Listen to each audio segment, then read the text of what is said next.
some more.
Assalamualaikum warahmatullahi wabarakatuh. Alhamdulillahirabbil alamin, wassalatu wassalamu ala asrafil anbiya'i wal mursalin wa ala alihi wa ashabihi rasulillahi ajma'in. Amma ba'du. Pertama dan terutama sekali, marilah kita ucapkan puji beserta syukur kita atas kehadirat Allah Subhanahu wa Ta'ala, sebagaimana Ia telah melimpahkan rahmat dan karunia yang begitu banyak kepada kita. Salah satunya yaitu nikmat kesehatan serta nikmat kesempatan, sehingga teman-teman masih bisa menyaksikan konten video dari Pemakalah Kelompok 5. Salawat beriringkan salam tak lupanya kita hadiahkan buat baginda Nabi besar kita, yakni Nabi Muhammad SAW, dengan berupa doa Allahumma salli ala Sayyidina Muhammad wa ala ali Sayyidina Muhammad. Sebagaimana beliau telah membawa umatnya dari zaman Zahiliyah sampai dengan zaman yang terang dengan ilmu pengetahuan yang kita rasakan saat ini. Bahkan perkembangan teknologi pada saat ini atau zaman modern ini begitu pesat. Jadi pesan saya buat teman-teman, lebih bijaklah dalam memakai teknologi. Yang saya hormati Bapak Mutasir HI MSy selaku dosen pembimbing mata kuliah di mata pelajaran Akidah Akhlak, dan juga teman-teman yang sedang menyaksikan konten video dari kelompok 5. Baiklah, di konten kali ini kami selaku kelompok 5 sebagai pemakalah akan menjelaskan mengenai materi tentang paham dan aliran dalam akidah Islam atau Ahlussunnah wal Jamaah, di mana kelompok 5 ini beranggotakan 4 orang. Yang pertama yaitu Alif Ilham, yaitu saya sendiri, di mana saya akan menjelaskan mengenai latar belakang kemunculannya.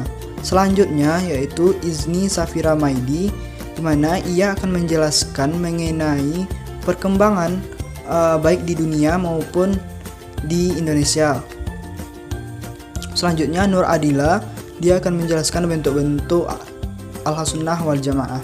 Dan yang terakhir yaitu Sarwan Munaf, di mana dia akan menjelaskan mengenai NU dan Ahlussunnah wal Jamaah.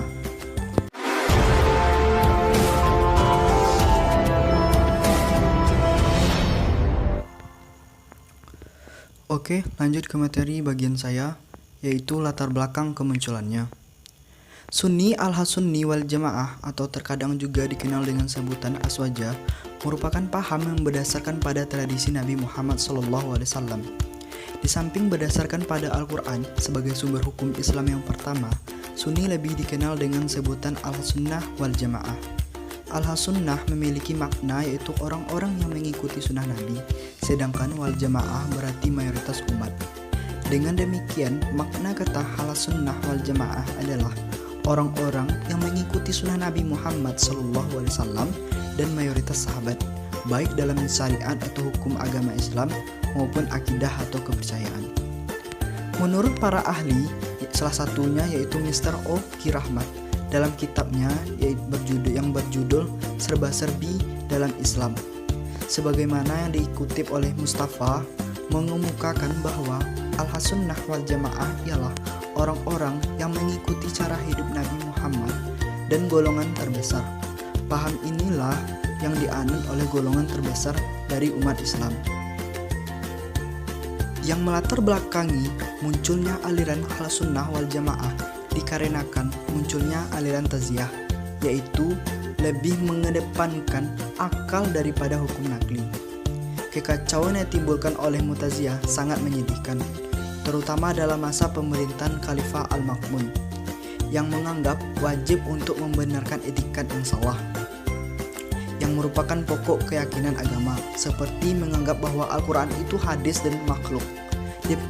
Kemudian ada juga dipaksanya 7 orang ulama hadis yang terkenal, salah satunya yaitu Muhammad bin Si'ad.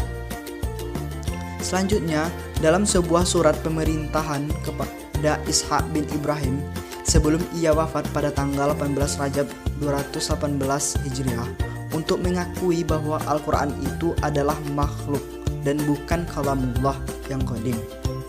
Karena ketakutan semua dari mereka mengakui, hanya Ahmad bin Hanbal yang tidak mengakui kalamullah itu hadis, sehingga beliau harus disiksa sampai terluka, dan dalam keadaan pingsan beliau dikirim ke penjara untuk diobati. Ketika kebijakan Minnah bergeser pada paham Ahlussunnah wal Jamaah saat masa Khalifah Mutawakil, ia melihat bahwa posisi sebagai khilafah perlu mendapatkan dukungan mayoritas. Sementara setelah peristiwa Minnah terjadi, mayoritas masyarakat adalah pendukung dan simpatinya Ibnu Hanbal. Oleh karenanya, Al-Mutawakkil membatalkan paham Mu'taziliyah sebagaimana paham negara yang menggantinya dengan paham Sunni. Setelah Watsit, Mutawakkil mengubah pemikirannya menjadi terbalik dengan para penghulunya, di mana mazhab Mu'tazilah dia angkat dan disingkirkan dari negara, dan kemudian digantikan oleh mazhab Sunni. Pada masa inilah Mu'tazilah menjadi mazhab yang dimusuhi. Walaupun demikian, jasa mereka dalam kegiatan intelektual sangat besar, karena mereka mampu membuka cakrawala pikiran menggunakan rasio dan logika tajam yang sangat dibutuhkan guna memahami ilmu-ilmu lain. Semenjak demikian itu, Ahlussunnah wal Jamaah sudah ditetapkan sebagai hukum Islam, yaitu berupa sunnah-sunnah Nabi. Demikianlah mengenai latar belakang kemunculan Ahlussunnah wal Jamaah yang telah saya presentasikan di video kali ini. Selanjutnya yaitu mengenai materi berikutnya yang akan dibacakan oleh teman sekelompok saya. Cukup sekian, terima kasih. Yang kedua, perkembangan Ahlussunnah wal Jamaah di dunia dan Indonesia. Perkembangan Ahlussunnah wal Jamaah di Indonesia berbarengan dengan perkembangannya Islam di Indonesia yang dibawa oleh para wali di Pulau Jawa. Peranan Wali Songo sangat berpengaruh dalam perkembangannya Aswaja untuk menetapkan eksistensi Aswaja. Namun, perkembangan Aswaja yang dibawa oleh Wali Songo ini masih dalam suatu ajaran-ajaran yang belum dilembagakan dalam suatu kaidah organisasi. Kean ajaran Ahlussunnah wal Jamaah di Indonesia dengan karakter yang khas setelah didirikannya Nahdlatul Ulama pada tahun 1926. Ulama adalah suatu organisasi keagamaan yang secara formal dan normatif yang menempatkan Aswaja sebagai keagamaan yang dianut. Kiai Haji Muhammad Hasyim Asy'ari adalah sebagai salah satu pendiri Nahdlatul Ulama yang telah menetapkan satu konsep dalam kitab Al-Qanun lil Asyi lil Jami'iyah Nahdlatul Ulama. Dalam proses perkembangan selanjutnya, Aswaja mengalami proses pergulatan atau penafsiran yang intensif dalam kalangan warga NU. Tidak ditabiskan atau ditetapkan bahwa Aswaja adalah suatu keagamaan yang dianut oleh warga NU. Aswaja mengalami kontekstualisasi yang beragam, meskipun dengan demikian kontekstualisasi Ahlussunnah wal Jamaah tidak pernah berubah pada dasarnya sebagaimana ajaran Islam yang pernah diajarkan dan diamalkan oleh Rasulullah SAW dan para sahabat.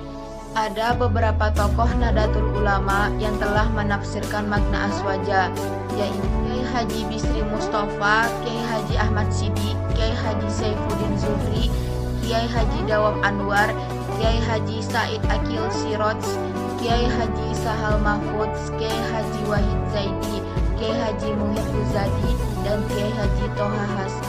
Para ulama NU Nahdlatul Ulama aswaja dimaknai dalam dua hal, yaitu yang pertama yakni aswaja sudah ada pada sejak zamannya Nabi, zamannya sahabat dan tabi'in, yang biasanya disebut dengan generasi salaf.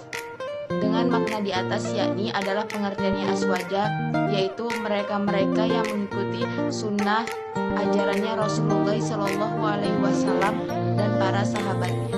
Yang kedua, pendapat mengatakan bahwa aswaja adalah keagamaan yang baru muncul setelah munculnya rumusan teologi Asy'ari dan Maturidi dalam bidang teologi, rumusan fiqhiyah mazhab 4 dalam bidang fikih, serta rumusan tasawuf Junaid al-Baghdadi dalam bidang tasawuf. Itu sebabnya aswaja adalah suatu ajaran yang diajarkan oleh Rasulullah SAW, sahabat dan tabi'in dan generasi berikutnya. Hal ini didukung oleh Kiai Haji Ahmad. Perkembangan selanjutnya, makna aswaja dalam lingkungan NU lebih sempit lagi, yakni kelompok atau orang-orang yang mengikuti imam mazhab seperti Maliki, Hanafi, Syafi'i, dan Hambali. Dalam bidang fikih mengikuti Abu Al-Hasan Al-Asy'ari dan Abu Mansur, Al-Maturidi dalam bidang tauhid, dan Junaid Al-Baghdadi dan Al-Ghazali mengikuti dalam bidang tasawuf.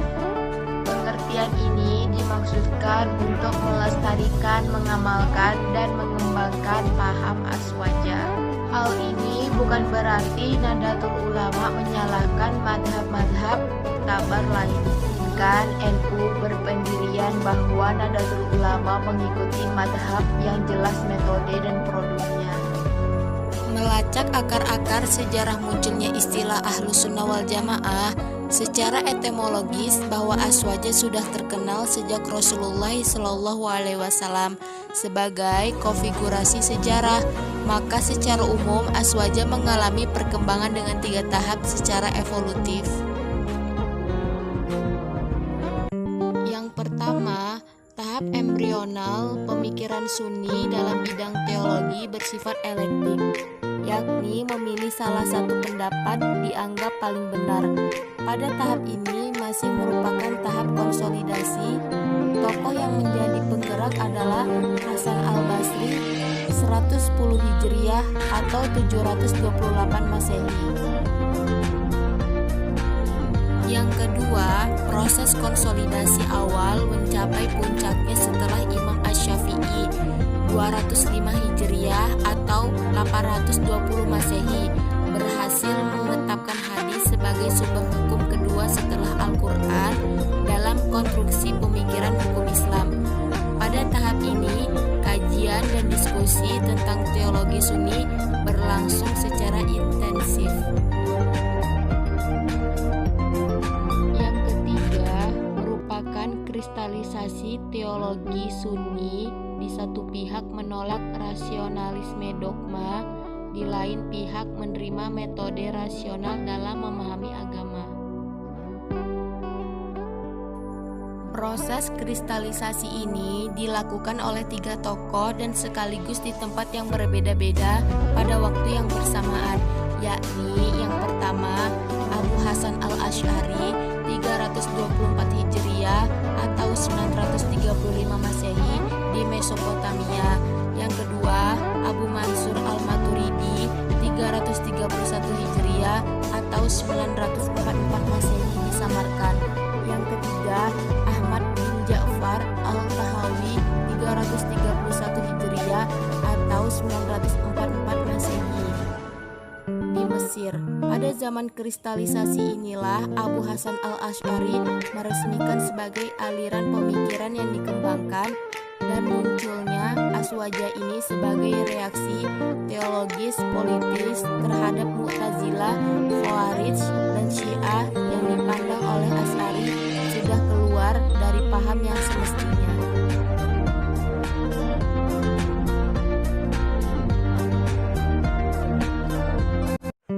bentuk-bentuk pemahaman dalam akidah Ahlussunnah wal Jamaah.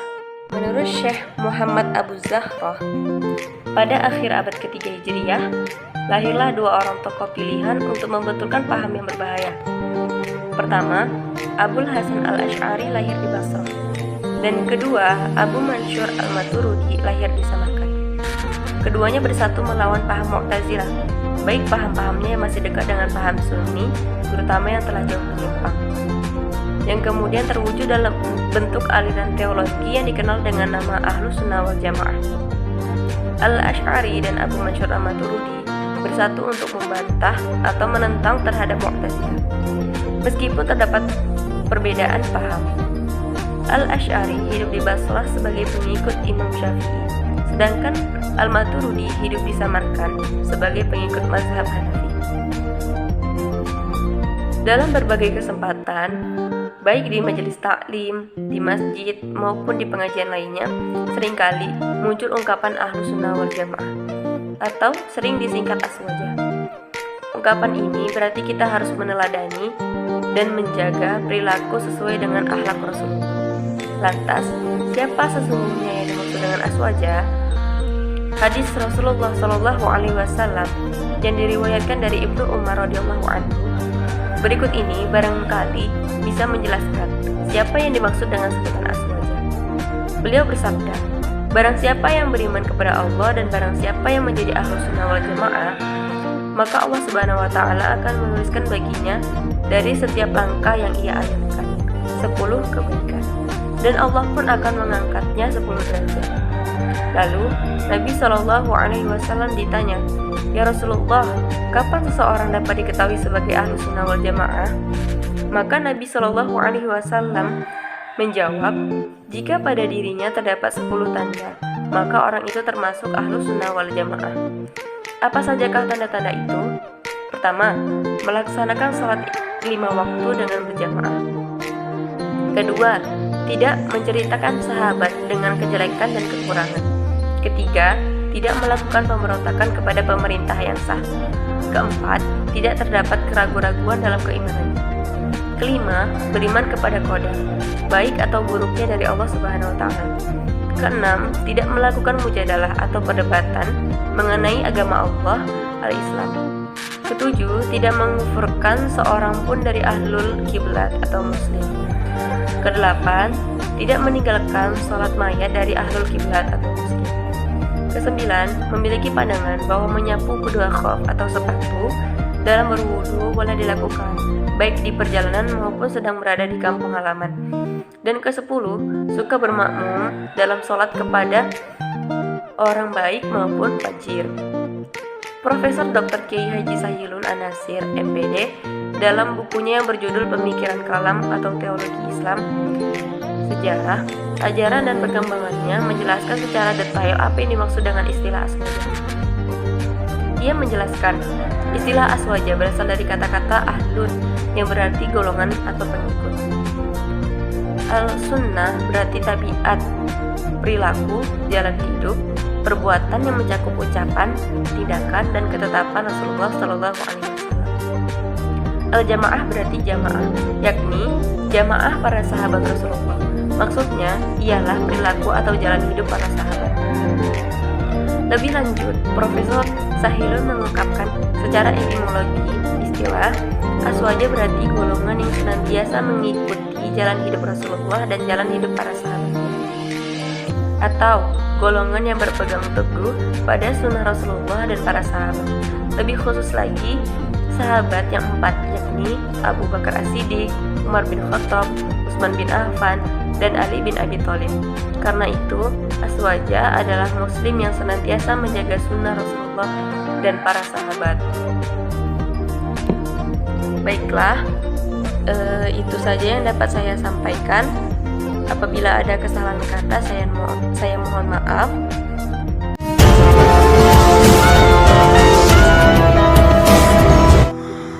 Nahdlatul Ulama dan Ahlussunnah wal Jamaah. Nahdlatul Ulama memiliki arti kebangkitan para ulama. Istilah kebangkitan itu sendiri pada dasarnya mengandung arti yang lebih aktif jika dibandingkan dengan kata perkumpulan atau perhimpunan. Seperti kita ketahui, para ulama merupakan panutan umat di mana umat akan mengikutinya. Oleh karena itu, dengan kepemimpinan para ulama diharapkan arah kebangkitan dan kejayaan umat Islam serta kaum muslimin akan lebih terlihat jelas dan nyata. Kelahiran Nahdlatul Ulama. Nahdlatul Ulama disingkat dengan NU, didirikan di Surabaya pada tanggal 31 Januari 1926 Masehi atau 16 Rajab 1344 Hijriah. Pendirinya adalah para ulama pengasuh pondok pesantren. Organisasi ini merupakan salah satu organisasi terbesar di Indonesia. NU mempersatukan solidaritas ulama tradisional dan para pengikut mereka yang berpaham salah satu dari 4 mazhab fikih Islam Sunni, terutama mazhab Syafi'i. Sebab-sebab terdirinya Nahdlatul Ulama. Yang pertama, penjajahan Belanda, dan yang kedua, berkembangnya paham Wahabi. Adapun arti lambang Nahdlatul Ulama, yang pertama, gambar bola dunia melambangkan bumi kita hidup, berjuang dan beramal. Di samping itu mengingatkan bahwa asal kejadian manusia adalah dari tanah dan kelak akan kembali ke tanah. Yang kedua, dalam gambar bola dunia terdapat peta negara Indonesia. Nahdlatul Ulama didirikan di bumi Indonesia dan berjuang untuk kejayaan negara Republik Indonesia. Yang ketiga, gambar tali tersempul melambangkan persatuan yang kokoh. Dua ikatan di bawahnya melambangkan hubungan manusia dengan Tuhan dan hubungan antara sesama manusia. Jika dihitung, jumlah untaiannya ada 99 buah yang melambangkan Asmaul Husna. Yang keempat, gambar bintang paling besar melambangkan kepemimpinan Nabi Muhammad SAW. 4 bintang di atas garis khatulistiwa melambangkan kepemimpinan Khulafaur Rasyidin. 4 bintang di bawah garis khatulistiwa melambangkan 4 mazhab Hanafi, Maliki, Syafi'i, dan Hambali. Jumlah bintang ada 9 buah yang melambangkan Wali Songo sebagai penyebar Islam di Indonesia. Yang kelima, Nahdlatul Ulama merupakan nama organisasi yang berarti kebangkitan ulama. Yang keenam, warna dasar hijau dan putih melambangkan kesuburan tanah air Indonesia, sedangkan warna putih untuk gambar dan tulisan melambangkan kesucian niat dalam berjuang. Pengertian Ahlus Sunnah wal Jamaah. Aswaja persibahasa terdiri dari 3 kata: Ahlu, Al-Sunnah, dan Al-Jamaah. Kata Ahlu diartikan sebagai keluarga, komunitas, atau pengikut. Kata Al-Sunnah diartikan sebagai jalan atau karakter, sedangkan kata Al-Jamaah diartikan sebagai perkumpulan. Arti sunnah secara istilah adalah segala sesuatu yang diajarkan Rasulullah SAW, baik berupa ucapan, tindakan maupun ketetapan.